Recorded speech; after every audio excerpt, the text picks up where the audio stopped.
يا مساء الخير يا أصحاب خلف الشاشة. النهاردة هنتكلم عن واحد من أهم لعيبة كرة القدم في العالم، واحد اسمه بيتقال بكل حب، محمد صلاح أو مو صلاح. لكن في اللحظات دي صلاح مش على إيد الجماهير بس، صلاح محتاج إننا نفهم اللي حصل معاه، أزمة وصدمة وتضامن وقصة يمكن تخلينا نفكر الشهرة إنجاز ولا عبء. خليك معايا للفيديو كله لأن التفاصيل هتغير نظرتك تماما. صلاح اتعرض لموقف صعب داخل نادي ليفربول بعد الجلوس على دكة الاحتياط ل3 مباريات متتالية. التصريحات اللي طلعت منه بعد المباراة كانت نارية، قال فيها ان إدارة ليفربول هي السبب في تراجع الأداء وتهميشه، وده خلق جدل واسع جدا. النتيجة صلاح بقى بره قائمة الفريق في بعض المباريات المهمة، وابتدى الشك، هل لسه ليه مستقبل في ليفربول؟ هل حياته المهنية في خطر؟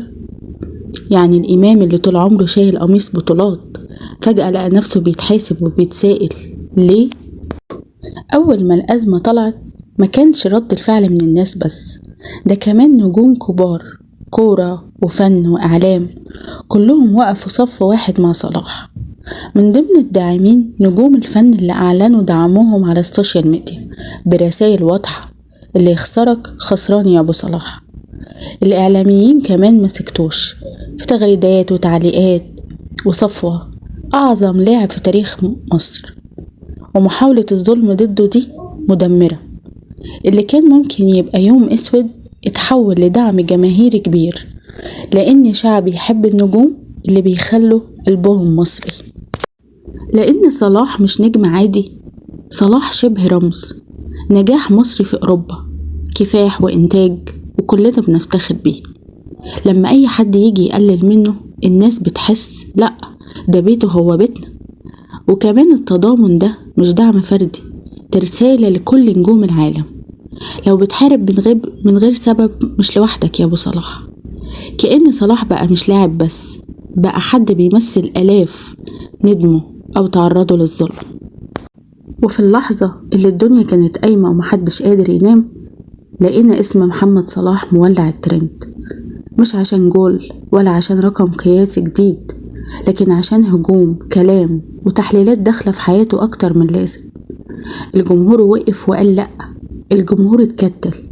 الناس اللي عمرها ما اتفقت على حاجة اتجمعت في كلمة واحدة، سيبوا صلاح في حاله. وفجأة لقينا بوستات بتظهر، فيديوهات بتتعمل، ناس مشهورة وغير مشهورة كلهم بيدافعوا عن الراجل اللي طول عمره رافع راس مصر. لأن مهما اختلفت مع صلاح محدش يقدر ينكر إنه قدم كتير للكورة، قدم تاريخ مستحيل يتحقق، وإنه عمره ما عمل ترند على حساب حد، ولا ظهر في مشكلة تافهة، ولا كان غاوي شو. لكن بقى لما حد يقرب من صلاح اكتشفت حاجة مهمة جدا، إن الشعب المصري يمكن يختلف، بس لما يلاقي حد عايز يوقعه بيتحول لجيش. والغريب إن صلاح ولا رد ولا علق، وهو ده اللي حسس الناس إن الموضوع لمسه، لأن أوقات كتير السكوت بيبقى أعلى من الكلام. والنهاردة بعد كل الهجوم وبعد كل الكلام، صلاح بيبعت رسالة من غير ما يكتبها، أنا مش محتاج أثبت نفسي، تاريخي هو اللي بيحكي. وبيني وبينك اللي بيحصل حوالين صلاح مش أول مرة، وهيفضل يحصل طول ما هو واقف فوق، لأن دايما كل لما تطلع لفوق اللي تحت بيحاول يشدك. لكن السؤال بقى، هل فعلا الهجوم ده أثر على صلاح، ولا الأيام الجاية هتبقى الرد الحقيقي من غير ولا كلمة؟ ممكن الأيام تاخد منك مكانتك، ممكن الظروف تغير المسار، بس محدش يقدر ياخد منك حب الناس يا محمد صلاح.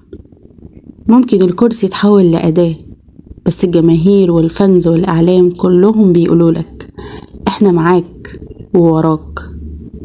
لو بتتفرج علينا النهاردة قولنا في الكومنتات انت مع صلاح ولا شايف ان الكرة ملهاش كبير. ودي كانت حلقتنا النهاردة، سلام من خلف الشاشة.